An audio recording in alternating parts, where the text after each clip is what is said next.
Para tanto, para expor o tema Evangelho e Redenção, convidamos o senhor Jorge Damas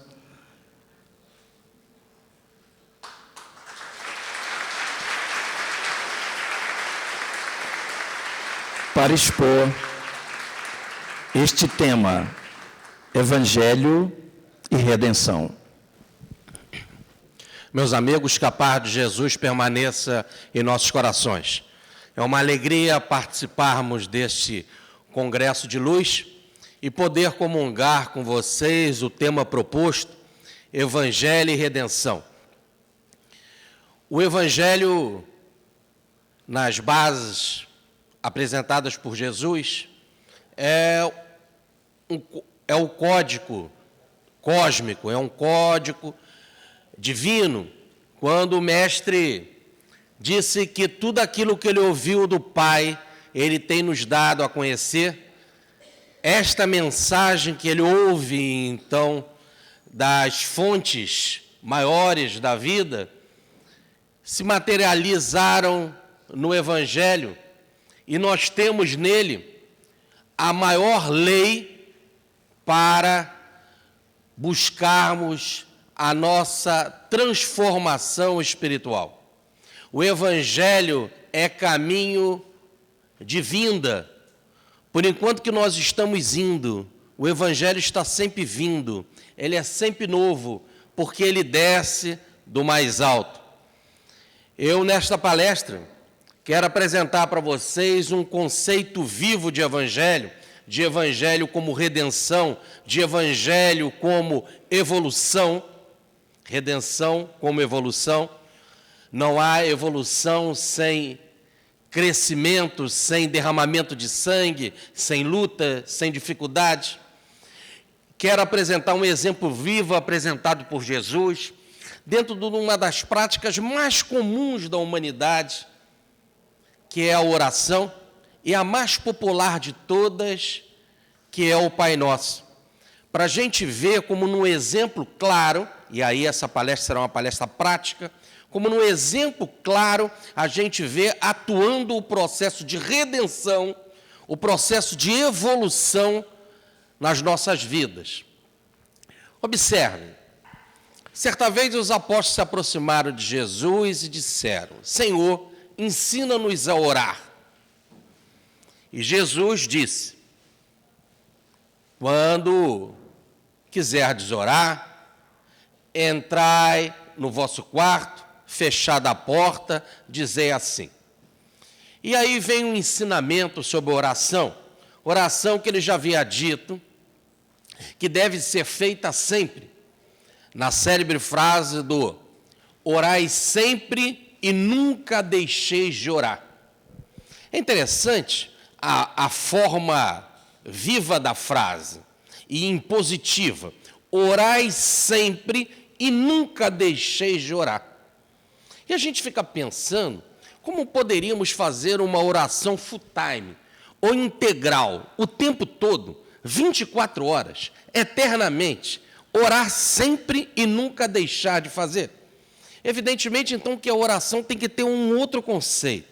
Não pode ser esse simples que nós utilizamos de repetir palavras, ou mesmo naqueles outros casos em que falamos palavras novas, palavras que surgem espontaneamente da mente. Porque mesmo assim não seria possível ficarmos 24 horas nesta postura de recitar, ou mesmo de buscar novas palavras para nos comungarmos com o alto.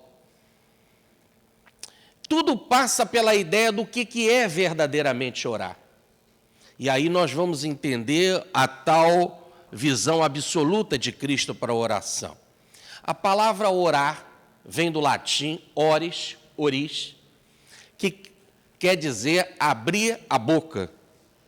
Tanto que a ideia é quem será o orador hoje, ou melhor, quem vai abrir a boca para fazer a oratória, para falar. Então, orar tem o mesmo radical de abrir a boca.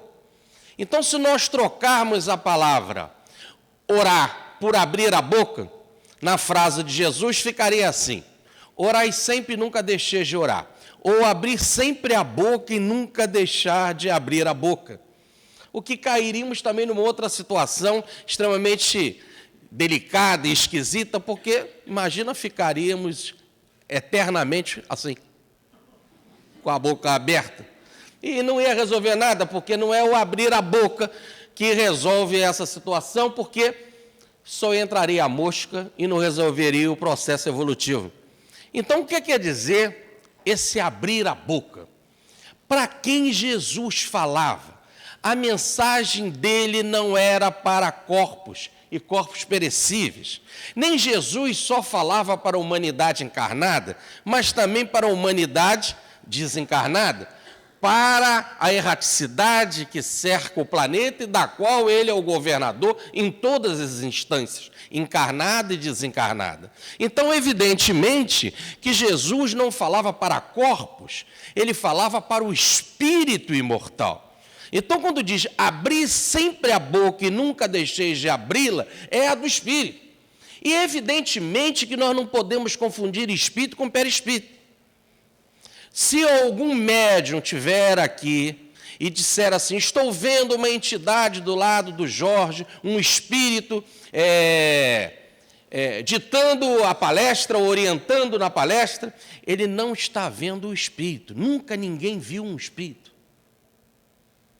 Ah, mas agora o médium não acabou de ver. Ele não viu o espírito. O que ele viu foram perispíritos. O espírito, ele habita um corpo físico quando está encarnado, ou um corpo perispiritual quando está desencarnado.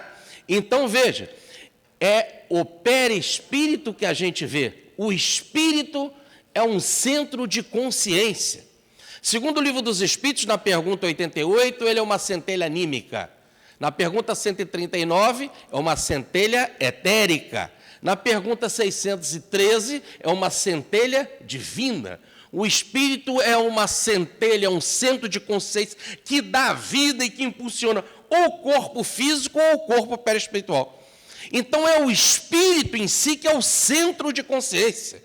Então quando Jesus diz, orar sempre, nunca deixeis de orar, abrir sempre a boca e nunca deixeis de abri-la, e se nós colocarmos o verdadeiro sujeito na frase, que é o espírito, é dilatar sempre o espírito e nunca deixar de dilatá-lo. Abrir a boca do espírito para captar, para alimentar. Quando nós abrimos a boca e vamos colocar alimento, se a boca está cheia, nós não conseguimos colocar mais alimento. É necessário esvaziar a boca para a gente colocar mais alimento. Daí até a gente dizer que não podemos também falar com a boca cheia, porque é falta de educação. Falar com a boca cheia, por quê? Porque fica confuso e o som não sai. Então você tem que esvaziar para poder plenificar. Só num algo vazio é que naquele espaço vazio, como falam os chineses, há utilidade. Veja aqui nesse templo que nos abriga. Se não existisse o espaço vazio, nós não poderíamos vir aqui fazer a palestra. Se tudo estivesse cheio de cadeira, armários, móveis, como é que nós íamos entrar? Só com um espaço vazio é que há a utilidade daquele espaço. Veja aqui, neste copo. Se o copo tivesse cheio, eu não poderia mais colocar água. Num jarro, num jarro de planta, se o jarro já está cheio, eu não posso mais colocar nada. Então, há necessidade de se esvaziar para poder se planificar. Se você já está cheio de você mesmo, como nos fala a parábola daquele fariseu e a do publicano, em que o fariseu já estava cheio dele mesmo, batia no peito, dizendo, eu vou no meu templo, eu cumpro meus rituais, etc. Ele já estava cheio dele mesmo. Ele precisava se esvaziar, como fazia o publicano, batendo no peito, Senhor, eu sou um pecador, eu sou um errado, etc. E se esvaziar. O professor Huberto Roden chama isso de ego-vacuidade. Esvaziarmos a nós mesmos, como nos recomenda Jesus e nos fala, dizendo, quem quiser ser meu discípulo, negue-se a si mesmo.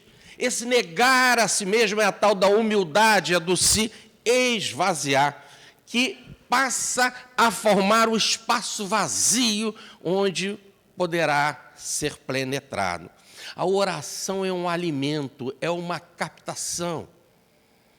E se nós não criarmos essa egovacuidade, esse espaço em nós de receptividade, nos transformando como uma imensa antena parabólica, uma imensa antena cósmica, projetada para a fonte do infinito, para sermos, então, tomados por aquela vibração espiritual, nós não estamos orando.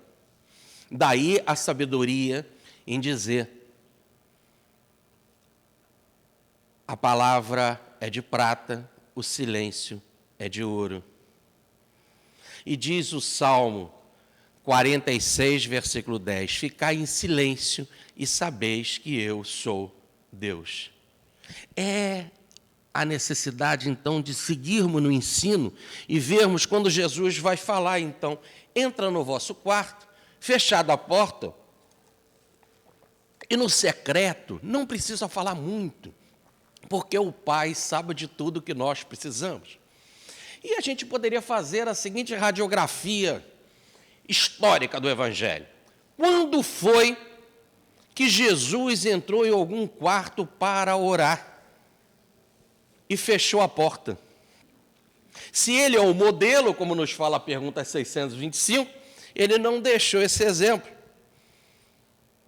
E a gente sempre fica pensando nessas situações. Uma vez perguntaram para o Mahatma Gandhi: Mahatma Gandhi, se você quer ser o líder espiritual e político dos milhões de indianos, por que você não vai lá para o Himalaia e entra numa gruta, em secreto, entra em sintonia com Deus e depois você vem fazer esse trabalho de libertação político-espiritual? E ele simplesmente respondeu: porque eu já trago essa gruta dentro de mim mesmo. Então o quarto secreto está dentro de nós. Entra nesse quarto, a qualquer hora, orai sempre, nunca deixeis de orar, abri sempre a boca, dilatai a alma, dilatai a consciência, se projete para o infinito para receber. Não precisa falar muito, o problema não é de falar, o Pai sabe de tudo que nós precisamos. Aliás, todos os fios de cabelo das nossas cabeças estão contados, não cai uma folha da árvore sem que o Pai não saiba. Não precisa falar muito, aliás, nós gostamos de falar, nós fazemos assim quando precisamos da ajuda para alguém. Nós fazemos um papelzinho e colocamos lá para oração, né? Orai, Senhor, pela pessoa, peço ajuda para a pessoa tal, no endereço tal, no quarto tal, enfermaria tal, leito tal, porque ele pode não errar e no outro leito. Então, é o leito tal. Então, nós damos toda a direção para que não haja falha.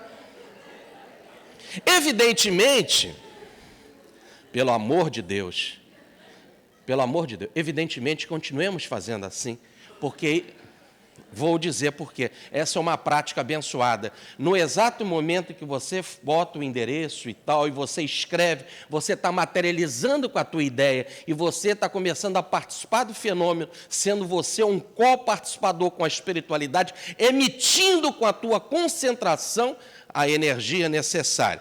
Mas eles, os espíritos, já estão lá há muito tempo. E Deus sempre esteve. Aliás, como diz Jesus, o reino de Deus não está lá nem acolá, está dentro do próprio homem. E Paulo já havia dito na sua primeira carta aos Coríntios, no capítulo 3, versículo 16. Não sabeis que sois templo de Deus e que o Espírito de Deus habita em vós? Então entre no vosso quarto. É fechando todas as forças dos sentidos que nos projetam para fora e que chamam as nossas atenções, que nos desligam, que nos perturbam, que nos atormentam. Desliga tudo. Entra no mais secreto de você mesmo, no recôndito da alma. Feche todos esses sentidos que te perturbam. Recolha-te a ti mesmo e lá no secreto, entre em sintonia com Deus. Ele não está lá, nem acolá, está dentro da tua própria alma. E se alguém disser, ele ali, ele acolá, de Jesus, não vá, não crede, ele está dentro de nós. Ele não vem com aparências exteriores de Jesus. Entra no secreto, fecha a porta e entra em sintonia com Deus. Não precisa falar muito. Ele sabe de tudo aquilo que nós precisamos. E aí começa o exercício ensinado por Jesus. Quando então fordes fazer tal prática, orai assim. Aí ele começa uma lista de ensinamentos. E o primeiro já é fantástico. Pai Nosso. Que coisa fantástica esse início de oração. Pai Nosso. É Jesus quem está falando, ensinando para a gente. É o meu pai, é o teu pai, é o pai dele, é o pai de todos, é o pai de Jesus, é o Pai Nosso. E ele é nosso, nós temos intimidade. Pai é aquele que a gente confia. O pai, quando chega na ideia dele de ser a sustentação da casa, da família, a segurança para o filho corre, se joga para o pai, e o pai abraça o filho, ele joga as pernas pela cintura do pai, se pendura no seu pescoço. Meu pai, meu paizinho, você é tudo, é uma segurança, uma alegria quando o filho se joga e o pai agarra o filho no ar. Mais ou menos Jesus está pedindo para a gente ter essa segurança com relação a Deus. Ele é o nosso Pai, aquele que eu confio, aquele que me sustenta, aquele que me mantém, aquele que me dá segurança, aquele que é uma força de bem-estar para a minha vida. Continua o mestre. Pai nosso, que estás nos céus. Essa palavra céu é complexa, é interessante que ela está no plural, céus. Aliás, precisamente, no português fica muito complicado escrever a palavra céu no singular. A sua origem ela vem do sânscrito, que depois passou por grego, passou por latim, e a ideia é sempre de céus no plural. E a palavra céu no original em hebraico, por isso quando a gente fala do céu, a gente olha para cima, num sentido mais infantil, é que o original da palavra céu é ares. Daí os céus, os ares. Então, diz Jesus, Pai nosso que está nos ares. Olha que definição sutilíssima, interessantíssima, que está no ar. E eu preciso do ar para viver. E é interessante que quando a gente quer saber se uma pessoa está viva ou não, a gente vê se ela respira. E se ela respira, ela está viva. Então a gente costuma dizer, o ar é que dá vida. O Pai dá vida para nós. Ele está no ar. E como eu preciso do ar para viver, eu preciso de Deus para viver. E Deus é que me dá plena confiança e conforto. Porque quando a gente não tem o ar, a gente fica em dispneia, dá um desconforto, é uma angústia. Quantos já vimos pessoas passando falta de ar? É uma angústia, nós sofremos com ela, é um desespero. É igual uma pessoa sem Deus, uma pessoa sem Deus, ela está em dispneia, ela está em angústia, ela está agitada, ela está apavorada, ela não tem segurança, ela não tem conforto, ela não tem paz. Eu vos darei a minha paz, e ninguém poderá tomá-la de vós. Paz.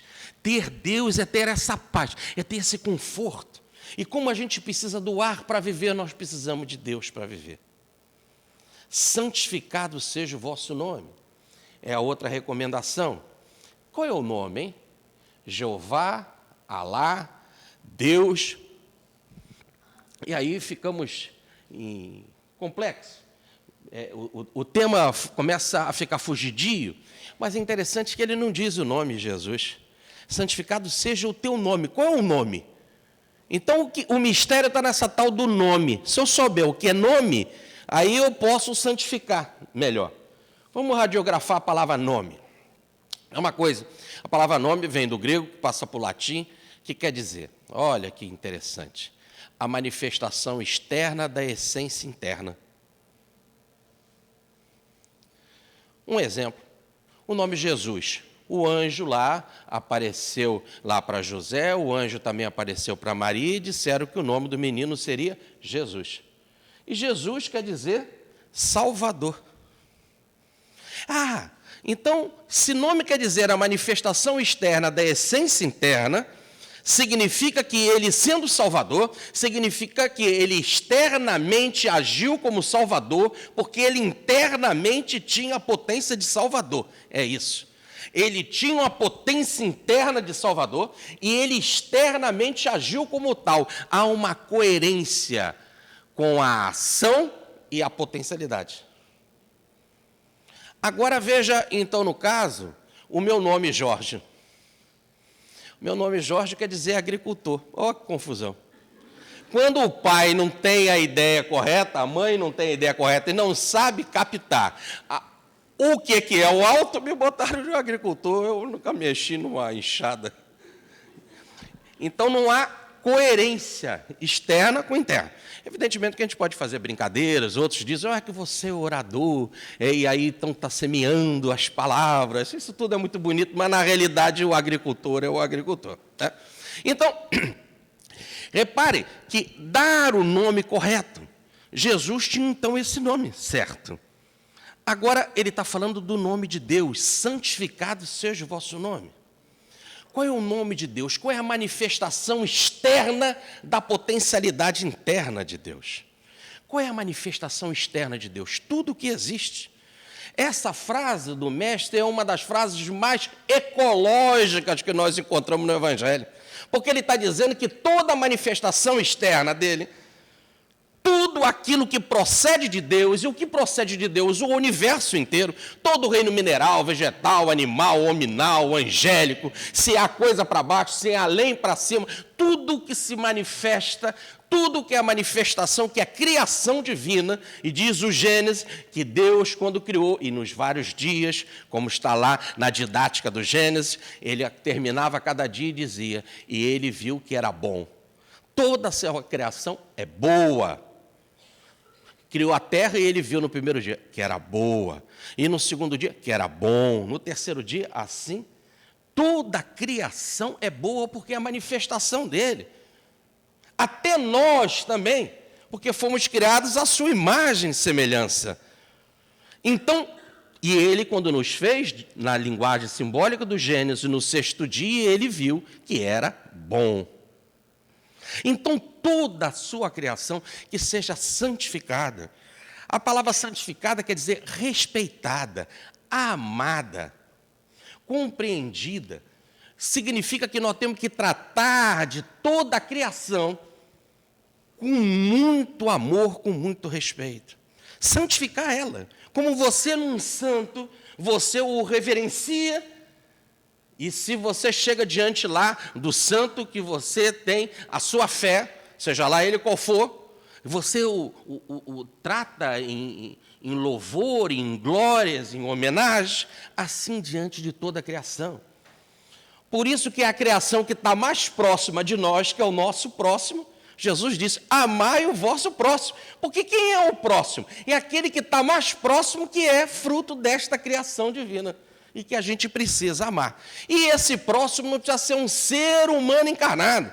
Pode ser um ser desencarnado, mas também pode ser um mineral, pode ser um vegetal, pode ser um animal, pode ser lá o rio, pode ser o mar.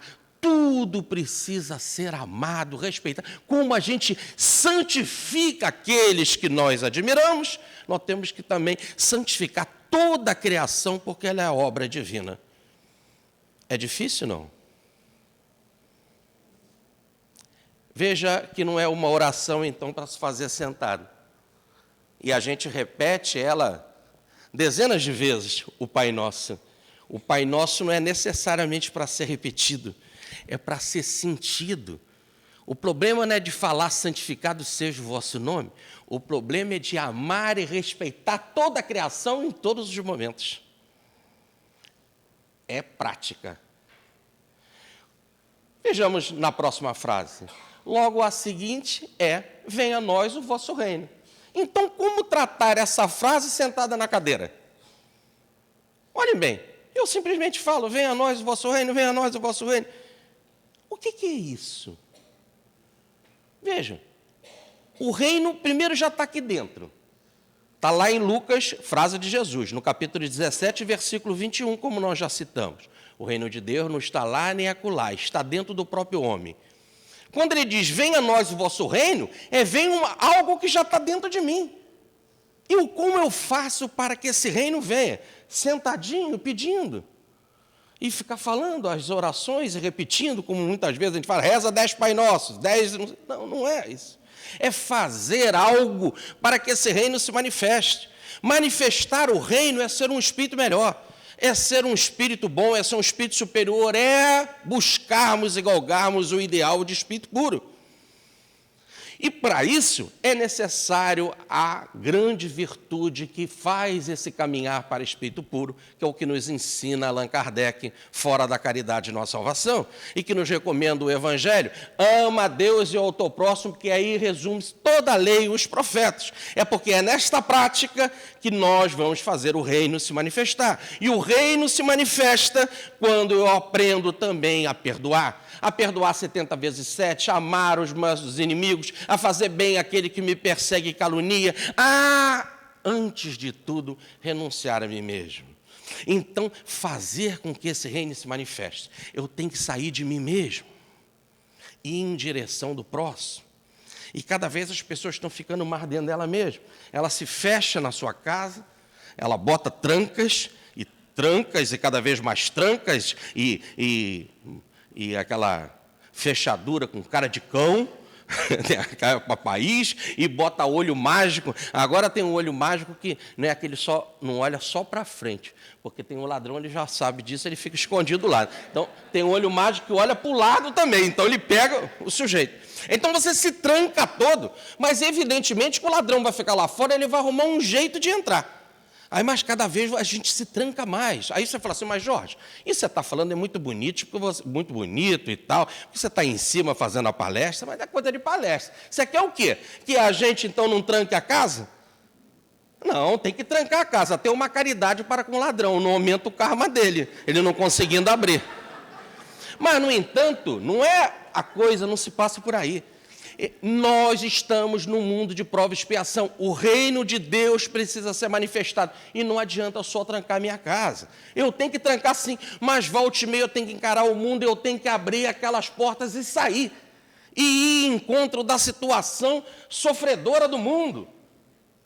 Eu tenho que ir nas penitenciárias fazer uma palestra, como aqui no Rio de Janeiro nós temos um movimento tão abençoado da instituição Amélie Boudet.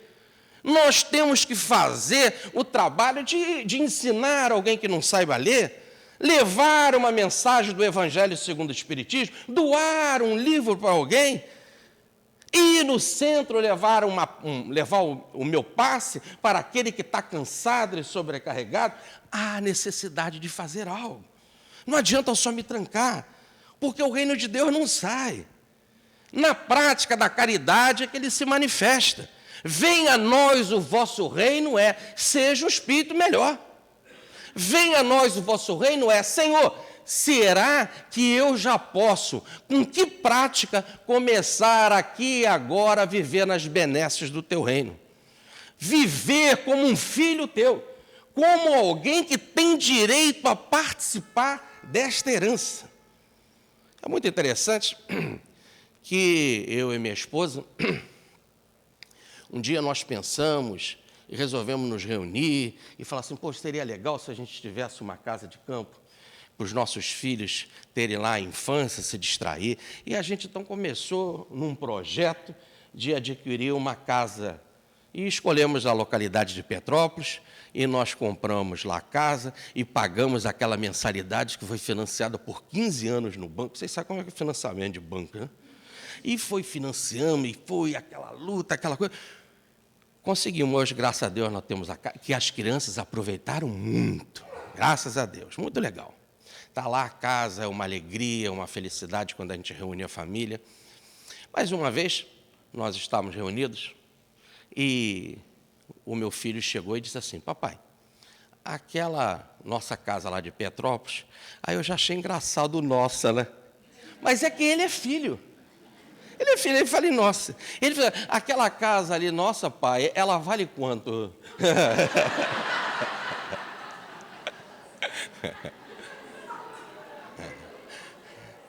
Mas é engraçado o nossa, né? É o nosso. Aí eu fiquei meio assim, como você não deu nada. Você não pagou uma prestação. Você não tirou a xerox de um documento.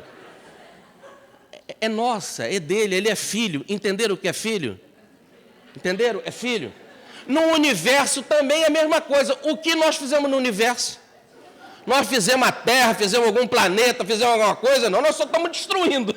Onde que tem coisa boa do planeta, a gente vai destruindo.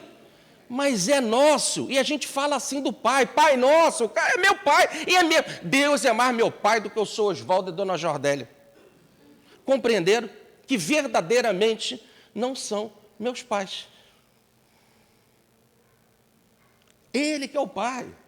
E é Pai nosso. E nós somos herdeiros disso tudo. Daí está lá no Salmo, no capítulo 15, versículo 5. O Senhor é a porção da minha herança. É a herança toda. Daí a parábola do filho pródigo, ele dizer para o filho que permanece na casa do pai: meu filho, tudo que é meu é teu. Então, quando nós falamos, venha a nós o teu reino, Senhor, como é que eu faço para, como um cidadão do teu reino, participar verdadeiramente de todas as benesses imensas, infinitas, que nós temos nessa nossa casa? E ele faça apenas a vontade desse reino, que manda amar ao próximo e dividir tudo aquilo que esse próprio reino coloca nas suas mãos. Saia de você mesmo e distribua para que os outros, que não sabem que já estão nesse reino de Deus e que têm todo este manancial para aproveitar, que eles também possam gozar desta felicidade, desta paz. Depois vem a frase: o pão nosso de cada dia nos dai hoje. Essa, a gente logo faz a interpretação espiritual, porque a gente fala sentado, né? E a gente fica repetindo, Pai nosso. Então, nessa a gente faz logo a interpretação espiritual, porque a gente pede, o pão nosso de cada dia nos dai hoje. Abre os olhos, o pão não está lá. Aí vamos dar mais uma tentadinha, o pão nosso de cada... O pão não está lá. Mas isso já aconteceu no Evangelho. Os homens estavam com fome, eram 5.000 homens, fora as mulheres, as crianças, e os apóstolos chegaram para Jesus e disseram: Senhor, dispensa a multidão para que eles possam encontrar algo para comer. E Jesus disse: dão vocês a eles de comer. Ele disse: mas nós só temos 2 pãezinhos e 5 peixes. Eles me tragam isso aqui. E aí ele multiplica. E 5.000 homens comem, fora as mulheres e as crianças, ainda sobram 12 cestos. E aí a multidão dispersa. Os apóstolos pegam um barquinho e vão para o lado de fora, mas um grupo ficou ali olhando para Jesus. Esse cara é bom. Esse eu quero colar com ele. Ele multiplica pães e peixes. Vamos ficar aqui. Aí diz a passagem que Jesus subiu no monte para orar. Poxa, o cara já está com a barriga cheia de pão e peixe. Eu não vou subir essa montanha não, vou ficar aqui embaixo mesmo. Eles ficaram embaixo esperando. Mas interessante que eles ficaram tomando conta do barco. Porque Jesus, para sair, tinha de ir no barco. Então basta a gente tomar conta no barco. Ele lá vai orar, que ore por nós também. A gente fica aqui aguardando. Ora, não deu outra. Chega no outro dia, o sol já estava... A pino já estava na hora do breakfast, do café da manhã, nada de Jesus aparecer. Convenhamos que o pão de Jesus devia de ser maravilhoso, quentinho, coisa que nenhum padeiro sabe fazer. Tá certo? Dizem que se fosse em Minas Gerais seria pão de queijo. Ora, evidentemente, o Aristão Santana Teles, um orador baiano, ele diz que era acarajé, se fosse na Bahia. Mas ali eles ficaram tomando conta do barquinho. E ali, no outro dia, nada de Jesus aparecer. E eles acharam aquilo estranho. Bom, os apóstolos foram para lá, então vamos atrás dos apóstolos, ver se eles sabem o paradeiro desse homem. Subiu um monte aqui, nós não vamos, isso aí cansa muito, vamos pegar o barco. E foram. E quando chegaram lá, viram Jesus. E aí foi estranho, porque Jesus foi pelas águas andando, foi aquele dia que ele foi andando sobre as águas, né? E quando Pedro também pede para andar sobre as águas, né? Ele chega do outro lado. E os homens chegam também e falam: Senhor, como chegaste aqui? E Jesus já ia responder, mas antes de responder, no fundo, eles não estavam interessados em fenômeno, porque eles estavam com fome, a hora já estava avançada, e eles disseram: Senhor, dê-nos pão, queremos mais pão. Gente, eu estou falando nesse tom, mas isso é o pé da letra. Isso é o Evangelho. Senhor, quando Jesus já ia responder como chegou ali, eles cortam e dizem: Senhor, queremos mais pão. Depois tu fala essa coisa, pão, vimos que fazia tão rápido, queremos pão. Aí Jesus dá um passo na direção deles e diz assim: eu sou o pão vivo que desci dos céus. E eles dão um passo para trás e dizem assim: você é louco? Como é que nós vamos te comer? Viraram as costas e foram embora. E Jesus vira para os apóstolos e diz assim, que estavam estupefatos quando Jesus disse que era o pão vivo que desceu dos céus. Os apóstolos estavam com os olhos abertos e Jesus vira-se para eles e diz assim: e vocês também vão me deixar? E vocês também vão me deixar? E Pedro, tomando a palavra pelo grupo, diz assim: Senhor, para onde nós vamos se tu tens a palavra de vida eterna? Senhor, para onde nós vamos se tu tens a palavra de vida eterna? Jesus não multiplicou os pães e Pedro entendeu que havia um pão maior, que não deveria ele se afastar, que era a palavra de vida eterna. Então, voltemos para a oração. O pão nosso de cada dia nos dai hoje, não é o pão material, já está lá no Gênesis, no capítulo 3, versículo 19, depois do chamado pecadinho de Adão e Eva, em que eles caíram por terra abaixo, vestindo uma túnica de peles ou se manifestando na reencarnação. Agora você vai comer, Adão, o pão com o suor do teu rosto. E a mensagem é a mesma. Se nós não levantarmos, não trabalharmos, o pão não aparece. Você tem que levantar e trabalhar. A vida pode te ajudar, os mentores te impulsionam, você toma um passo, um magnetismo, mas tem que trabalhar. E a mensagem agora é outra. Tu tens a palavra de vida eterna, o pão nosso de cada dia nos dá hoje. Este pão espiritual, essa palavra de vida, é ela que eu preciso, é ela que me dá força, que me dá ânimo para no outro dia, ou mesmo desempregado, entrar no trem, sair de madrugada de casa, entrar no ônibus complicado, não ter, às vezes, nem como, às vezes, pagar a passagem sem saber o que vai comer, mas é a esperança, a certeza, a confiança, aquela energia divina de que tudo vai dar certo. A esperança é uma âncora que jamais abandona o cristão. Ele tem a certeza que ele tem esta palavra de vida, que o energiza, que o multiplica, que o fortalece e que faz com que ele se integre junto com a espiritualidade num único pacote de energia e que dá coragem para a sua vida. Então, o pão nosso de cada dia nos dai hoje é esse pão de vida espiritual que o professor Carlos Torres Pastorino já traduz na sua sabedoria do Evangelho pelo pão sobressubstancial, que está acima dessa substância física. É ele que eu preciso como sustentação para buscar o outro pão e desenvolver as minhas potencialidades do reino de Deus. Depois vem a outra frase. O pão nosso de cada dia nos dá hoje, perdoai as nossas ofensas, assim como nós perdoamos aqueles que nos ofenderam.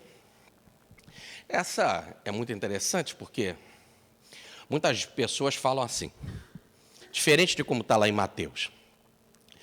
Perdoai as nossas dívidas, assim como nós perdoamos aqueles que são os nossos devedores, né? Perdoai as nossas dívidas. Dívida é coisa de bacana. Só tem dívida quem é bacana. Já viu o banco emprestar dinheiro para quem não é bacana? Só quem tem que ganha empréstimo. Ora, então, falo isso porque sou de banco há 23 anos. Se você não tiver um cadastro tudo certinho, não vai ganhar dinheiro nenhum.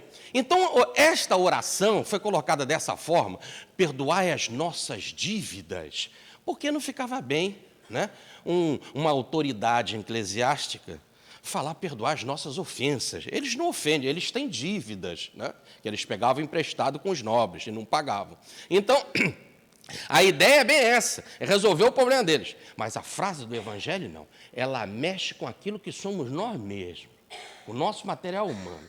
É perdoar as nossas ofensas. O que a gente faz é ofender. Tá certo? Isso sim. Então, perdoar as nossas ofensas, assim como nós perdoamos aqueles que nos ofenderam. Só que aqui precisa-se de uma boa interpretação para esta palavra do perdão. Perdoar. Essa palavra é fantástica. Ela, no latim, perdão, perdonare, quer dizer, per é pleno, doar. Então, é uma doação plena. Que você faça uma doação plena da sua alma. Olha o que é, então, perdão. Perdoar. Doar plenamente. Mas, imagina eu falar isso para Deus. Pai, perdoa as nossas ofensas, assim como nós perdoamos aqueles que nos têm ofendido. É mais ou menos assim, eu ofendi alguém, eu fiquei ofendido, aí eu não perdoei. Eu estou chateadinho com aquela pessoa. Tá certo? Eu estou bronqueado.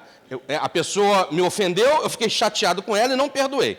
Agora eu estou mandando o pai fazer uma coisa que eu tenho que fazer, que é perdoar. Então significa que o pai também está chateadinho comigo. Não dá para a gente entender Deus chateadinho, ofendido.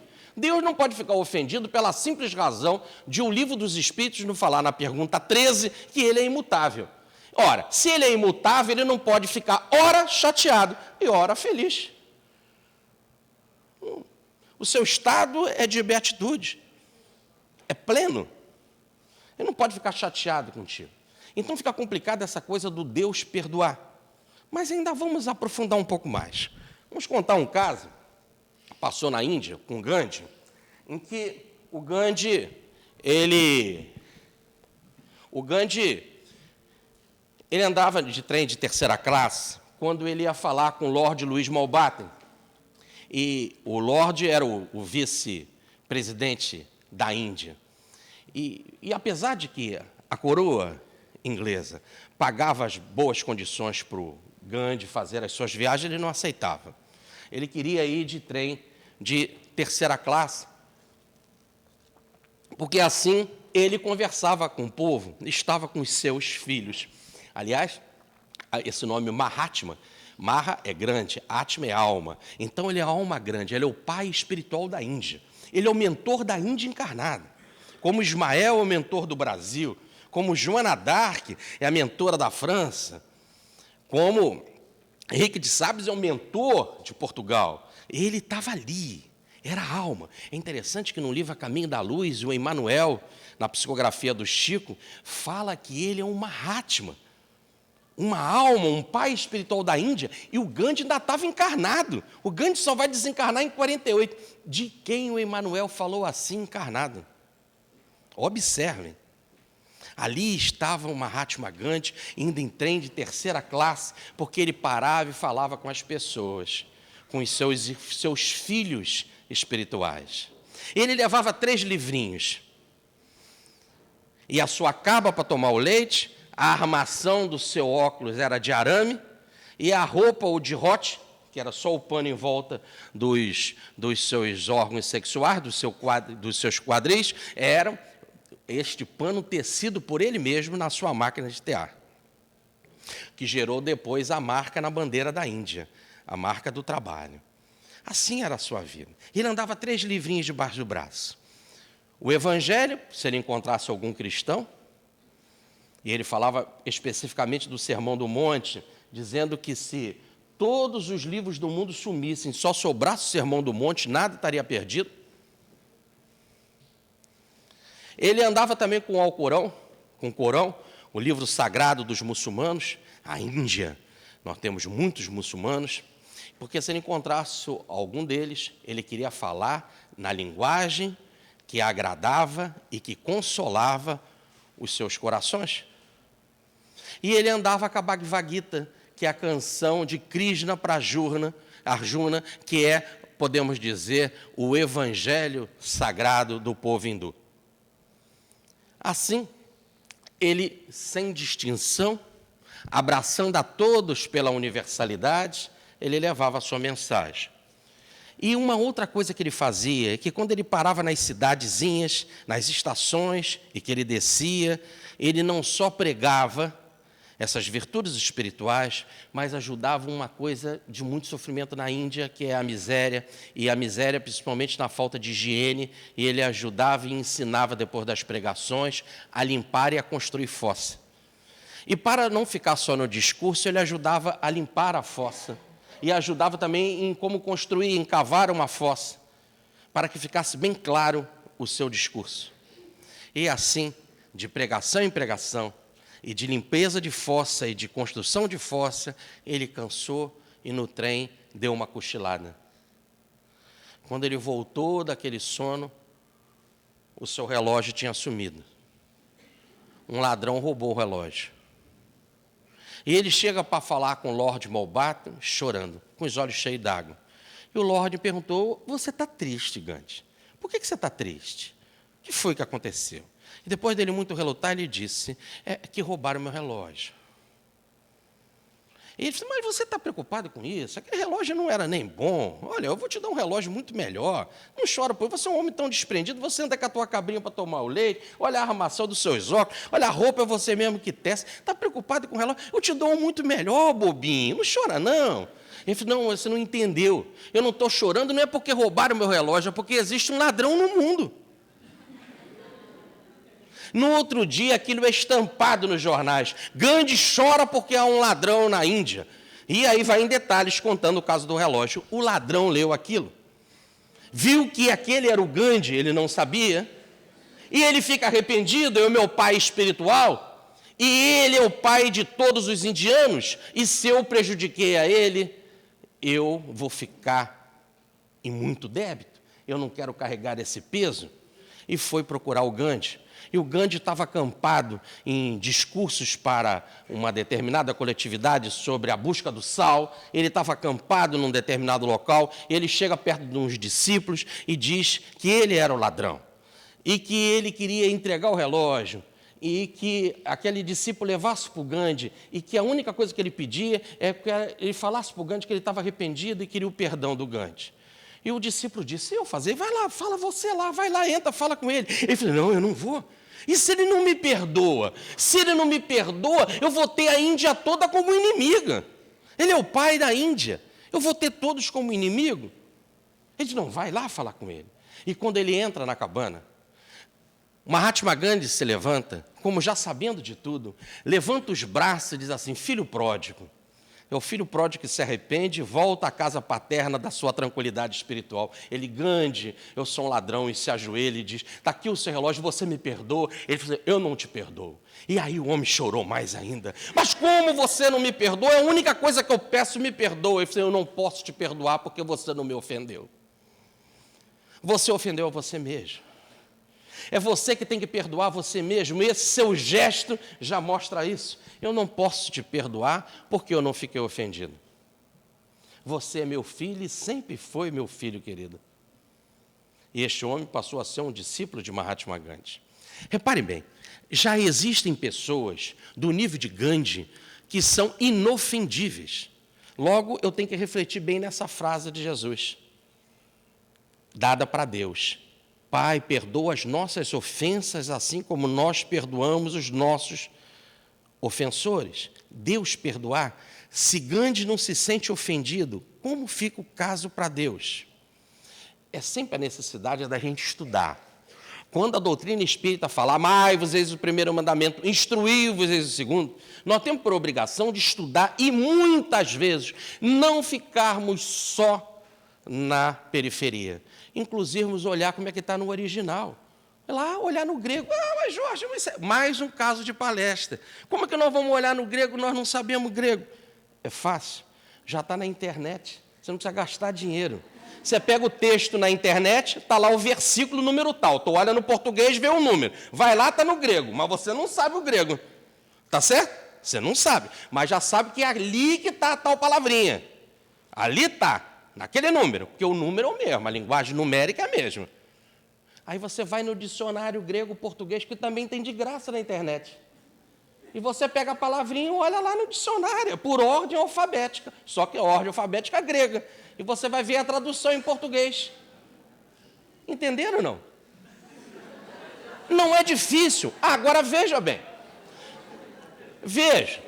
Se você não quer gastar 20, 30 minutos para ver uma palavra da qual Jesus nos deu no Pai Nosso, que há 2000 anos a gente repete e não sabe o significado, você quer sair de você mesmo e conseguir ver a nós o vosso reino? De graça! sem fazer nada. Lembrem do Pedrinho? Papai, a nossa casa lá, vale quanto? Entenderam? É isso, de graça. Não vai fazer um show, não vai olhar na internet. De graça. Veja, é só olhar, é fácil. A palavra lá no original está afieme no grego. E aí quando você pega esta palavrinha, vai lá e olha no dicionário, está a tradução do lado. Desligar, soltar, desprender, liberar. Aí agora fica claro. E nós vamos explicar. Pai, não é perdoa, é desligar, soltar, desprender. Já nas boas traduções, hoje nós encontramos assim. Vocês pegam o Pastorino, está lá no Carlos Torres Pastorino. Vocês pegam o professor Huberto Roden, está lá na tradução do seu evangelho. E, no entanto, veja a frase como é que fica. Pai, desliga-me, solta, desprende das minhas ofensas, assim como nós nos desligamos, nos desprendemos, nos liberamos daqueles que nos ofenderam. É a lei do karma. Eu fui ofendido por você. A Cleo me ofendeu. Fiquei chateado. Estou magoado. No exato momento que eu estou magoado, acontece o seguinte. Eu e ela estamos ligados. Pronto. Toda vez que você fica chateado com alguém, tu fica ligado com aquela pessoa. Toda vez que você ama alguém, você fica ligado com aquela pessoa. Amar ou ter ódio é a mesma coisa, dá ligação do mesmo jeito. Uma ligação prazerosa, a outra uma ligação dolorosa, que não acaba nem com a desencarnação. Se ele está encarnado, ele é teu inimigo encarnado. Se ele está desencarnado, ele é teu inimigo desencarnado, ele é o obsessor. E se ele encarna e você desencarna, você vai ser o obsessor dele. É um ciclo bandido, não se desliga, não solta. O ódio é alguma coisa que te prende, que te amarra. Bom, e Deus também fica amarrado nisso? Fica. É a lei do karma. Ela me ofendeu e eu fiquei chateado com ela. Ora, então nesse exato momento que eu fico ligado com alguém, eu estou amarrado. A vida também me policia, porque como Deus quer instruir sempre, e Deus nos ama e quer sempre nos ensinar, e Ele me ama do mesmo jeito que Ele ama o outro, o que acontece? Ele vigia os dois. Não tem essa coisa de que ele gosta mais daquele que ama e gosta menos daquele que odeia. Deus gosta de todo. Pergunta para uma mãe quem ela gosta mais. O filho que é legal ou um filho que é criminoso? Não existe isso. Ela ama os dois da mesma forma. Deus, muito mais do que as mães, amam a todos da mesma forma. Então, como Ele quer instruir, se você está amarrado a alguém pelo ódio, ele amarra-se com os dois, porque ele quer reparar aquele dano dos seus dois filhinhos queridos, que estão trazendo dor para a sua vida. Aí você fica preso a Deus. Por isso que diz, é a lei do karma. Essa é a lei de causa e efeito, ou a lei do karma que amarra as situações e forma um triângulo. Eu, o outro e Deus dirigindo essa situação. Aí eu faço o meu perdão para com o outro.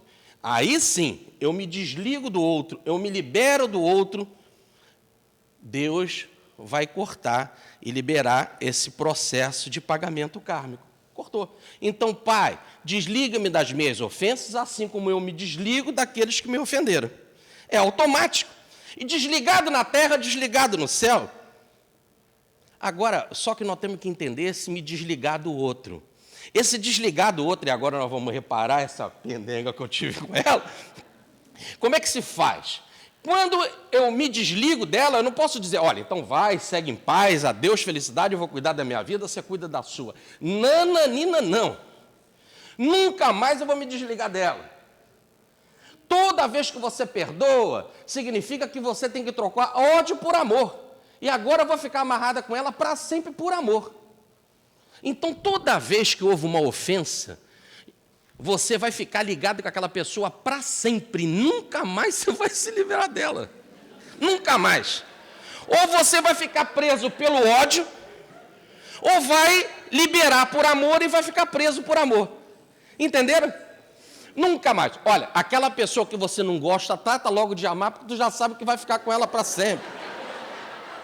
Nunca mais ela vai sair da tua vida. Ah, mas eu dei... Tem um camarada que uma vez falou assim para mim na palestra, mas eu pago minha pensão, e boa, hein? Boa. Já era. Está para sempre. Casado uma vez, casado para sempre. E não é mais, veja, casado uma vez, casado para sempre. E não quer dizer que depois, na próxima vez, você tem que ser marido, mulher. Pouco importa para a vida. Marido, mulher, pai, filho, amigo, vizinho, teu síndico do prédio. Tá certo? Sogra, vai ser a sogra, que beleza. Hoje, para os tempos modernos, vai ser o seu chefe. E vai fazer a sua primeira entrevista de trabalho. É ela que está ali, é ele. Aí você chega lá e fala, oi. Bom dia. Todo tremendo de amor. É isso. É, todo tremendo. Nunca mais a gente se libera. Então a frase do Evangelho é essa. E ela é de ação. Repare que não é oração para fazer sentado, é para praticar. Daí dizer Jesus, tem um inimigo, vai correndo no altar, faça as pazes com ele. Depois você vem cuidar das coisas religiosas. É a ação. Tem um inimigo, se desliga dele, se libere do ódio, transforme o ódio em amor para que o alto te libere da lei do karma e te vincule pela lei da fraternidade. Você só troca karma por fraternidade. Depois vem a frase, não nos deixes cair em tentação, mas livra-nos do mal. Não é isso? Essa da tentação é muito interessante, porque não nos deixe cair em tentação. Ele não está dizendo, livra-nos da tentação. Ele está dizendo, livra-nos do mal. Não da tentação. A tentação é uma palavra meio teológica, que basta a gente trocar ela pela palavra técnica nossa espírita, que fica claro. É só trocar tentação por provação, pronto. Fica tudo certo. A tentação nada mais é do que a provação. Pronto. Está aí teologicamente resolvido. Então ele não está dizendo, Pai, livra-nos da provação ou da tentação. E sim, ele está dizendo, Pai, livra-nos do mal. O problema é o mal. Mas veja bem o caso da tentação.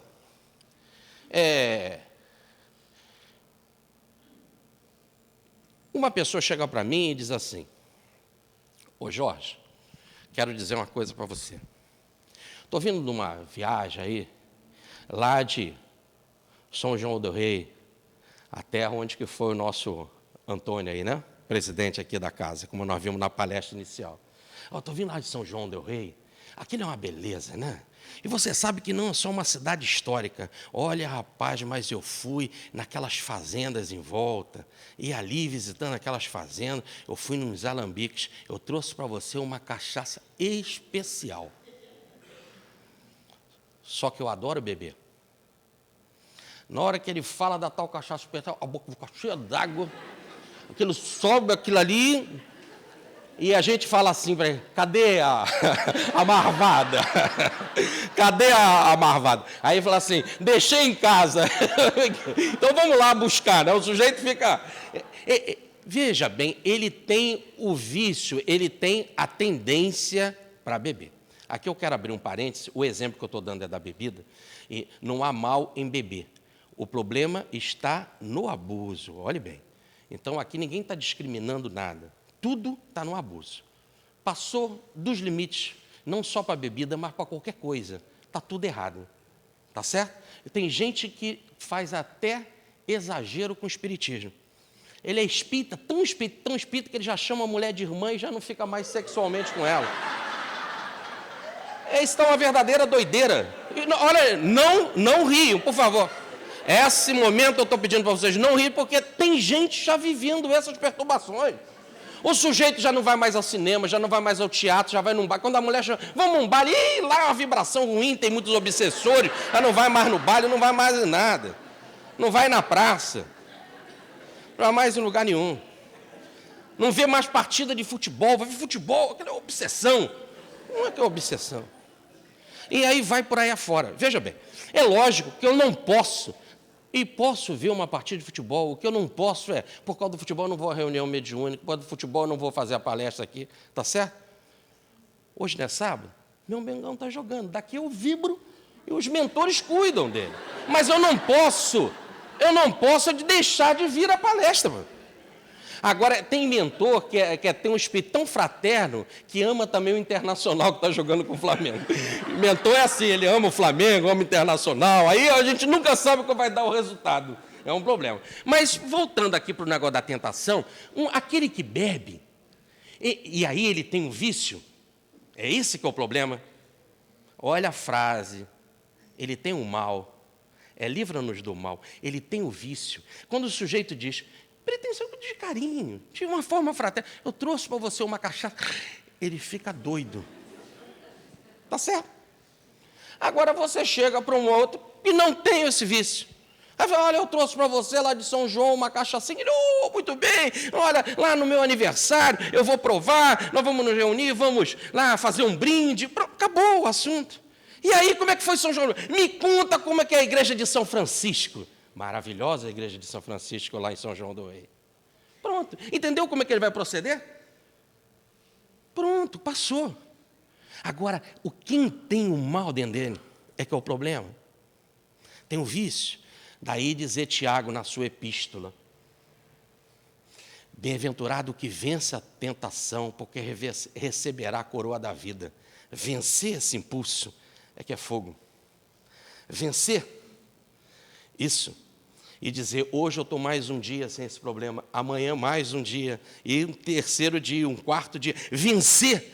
Bem-aventurado, diz Tiago, o que vence a tentação, porque receberá a coroa da vida. Mas ele diz mais, e aí é grave o que o Tiago fala. Olha, está lá no Novo Testamento. Cada um é tentado pela malícia própria. Pronto. Você que tem a malícia, você tem o mal, você tem a dor já cravada, como um sinete, como um carimbo bancário na tua alma. Agora, você precisa vencer isso. Acompanhe então a frase de Jesus. Bem-aventurado, como é que é? Não nos deixes cair em tentação, mas livra-nos do mal. O problema é o mal. Livra-me dele, Senhor. Eu quero me libertar dessa raiz que me faz, quando for tentado, cair. Quando for provado, cair. Veja o aluno. O aluno ele tem que passar pela provação, pela tentação sempre. O professor da matéria passa toda a matéria, passa os exercícios, ele tem um período de adaptação, faz alguns exercícios em casa. Depois o professor vai fazer uma tentação ou uma provação. E ele tem que se mostrar que ele é capaz na prova. Sendo capaz, vai aprender uma nova lição. Entenderam? Agora, se ele foi preguiçoso, traz o mal dentro dele, não estudou, o professor deu a lição, ele faltou, não fez o exercício em casa. Na hora que vier a tentação, a provação, aquele vício da preguiça está dentro dele. E ele vai cair quando for tentado. E não vai vencer. Viram como a frase do mestre é dinâmica? E depois, não nos deixe cair em tentação, mas livre-nos do mal. Amém. Amém. Amém.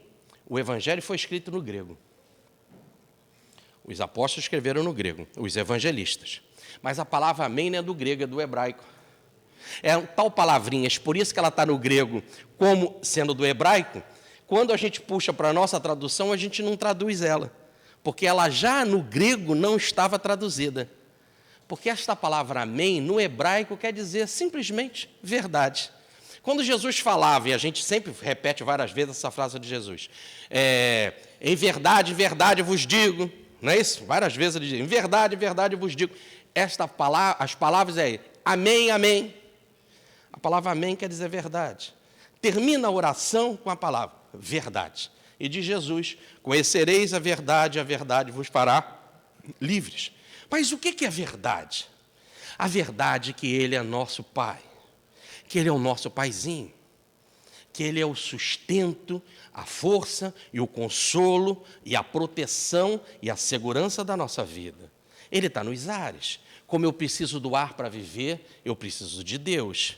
E a pessoa que não tem Deus vive em estado de confusão mental e espiritual. Traga Deus para a sua vida, se agarre a Ele. Santificado seja o teu nome, toda a tua criação, toda a tua obra, tudo deve ser amado, louvado, reverenciado. E o primeiro que eu encontrar na minha frente, que é o meu próximo, eu tenho que amar. Seja lá de que forma for, no mineral, do vegetal, do animal, do hominal, espiritual. ao próximo, o que tiver mais próximo. Ama-o. Venha o teu reino, faça que eu seja um espírito melhor, que eu seja um espírito adiantado, que eu seja um espírito superior, que eu pratique o bem e venha a ser verdadeiramente um cidadão da tua casa, meu Pai, do teu reino. Mas, Senhor, me dê o pão de vida, o pão espiritual, o pão sobressubstancial, o pão que está além dessa substância, que me dá força para buscar a outra através do dia a dia.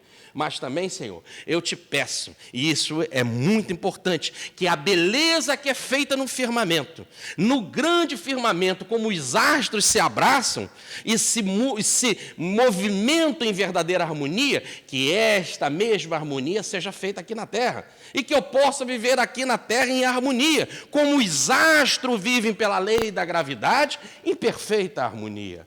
Assim, Senhor, eu te peço também que me desligue das minhas ofensas imediatamente que eu me desligar daqueles que me ofenderam, transformando o ódio em fraternidade, porque é só a fraternidade dá paz para eu viver com o outro naquela forma que tu nos criaste como irmãos. Mas também, Senhor, que toda vez que eu for provado, toda vez que eu for tentado, que esse meu homem velho, esse meu lado espiritual atrasado, essas minhas dificuldades que eu carrego, verdadeiro baú, cheio de bugigangas das minhas inferioridades, que tudo isso possa ser abandonado para eu vencer a mim mesmo e receber a coroa da vida, porque, Pai, tudo isso é verdade. Essa foi a oração que Jesus nos ensinou, uma oração dinâmica, de vida, de evolução. Vejam o título da palestra: Evangelho e Redenção. Redenção, evolução, transformação. Todas as palavras de Jesus eram palavras de ascensão, de subida, de glorificação. Nós temos que começar a verticalizar as nossas vidas. Não podemos mais viver comendo pó da terra e nos sentindo satisfeitos com o mundo em que nós nos encontramos. E estar satisfeito com o mundo é estar satisfeito com a inferioridade. Há necessidade de nos verticalizarmos, de buscarmos espiritualidade, de buscarmos Jesus, de buscarmos em Jesus o roteiro da nossa libertação espiritual. E hoje é um tempo importante para isso. Nós estamos na nossa melhor encarnação. Nunca tivemos uma encarnação tão boa. Agora vocês têm o templo Ramatiz. Antes tinham o quê? Como que é a vida de vocês agora? Como que era a vida de vocês antes de conhecer esses ensinamentos espirituais que bebemos aqui na nossa casa? Veja o que aconteceu conosco. Onde que fomos abrigados neste verdadeiro hospedaria do bom samaritano, onde nós fomos hospedados e recebemos em multiplicações abundantes uma nova concepção de vida, não só em termos de saúde, não só em termos de obsessão, mas mais que isso, em termos de compreensão. Hoje, quando nós falamos Deus, nós temos uma nova visão. Nós sabemos que Ele, antes de tudo, é o nosso Pai, é o nosso Paizinho, que Ele está na nossa alma, que nós estamos nele, nos movemos nele. Hoje nós entendemos a lei do amor apresentada no Evangelho. Hoje nós entendemos a lei divina da imortalidade da alma. Hoje nós compreendemos a comunicação dos espíritos, a mediunidade em todos os seus aspectos. Hoje nós já temos a lei compreendida da reencarnação, das múltiplas vidas, e sabemos qual é o objetivo da reencarnação, que é evoluir. Reencarnamos para evoluir. E sabemos que cada um busca essa evolução nas muitas moradas da casa do Pai, através dos diferentes planetas. Sabemos da pluralidade dos mundos habitados. Sabemos. E nós? Até onde a filosofia espírita apelou para a nossa razão e nos transformamos? Até onde podemos dizer verdadeiramente como Jesus recomendou: eu já não vos chamo de servos e sim de amigos, porque o servo não sabe o que o seu amigo sabe, mas o amigo sabe. Por isso, amai-vos uns aos outros como eu vos amei. Eu vos chamo de amigos.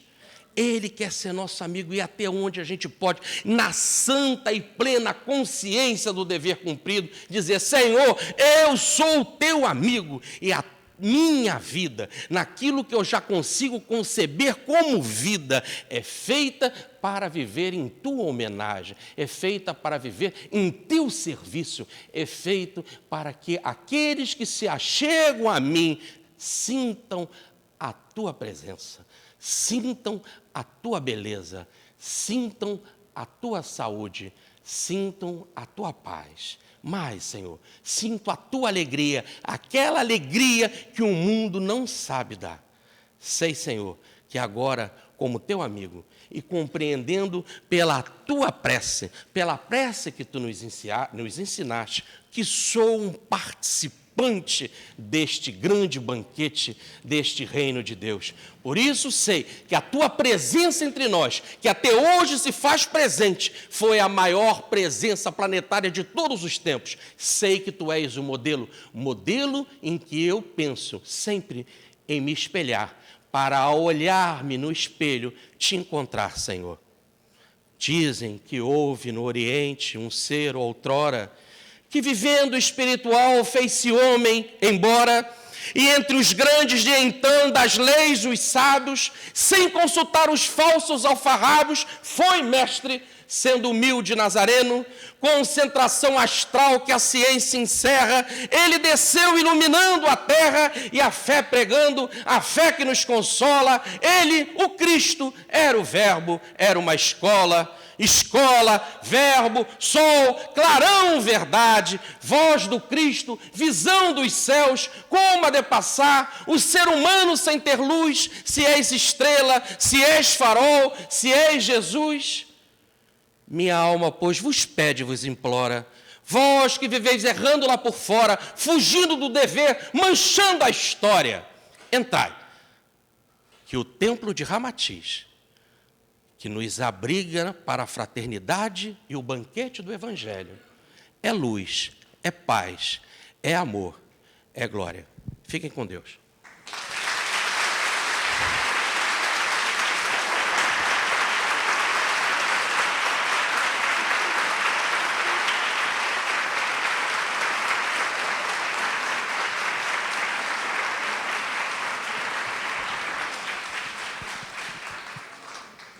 Jorge, lavrador abençoado, a quem Deus deu a semente do Santo Evangelho, que plantada em solo fértil, criou raízes, caule, folhas, flores e frutos. Obrigado, Pai, por esse abençoado fruto.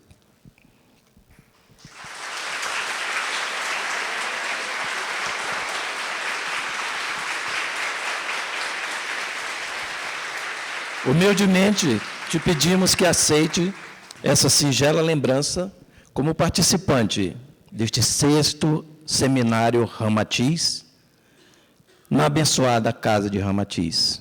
Obrigado por tudo. Eu agradeço o carinho de vocês.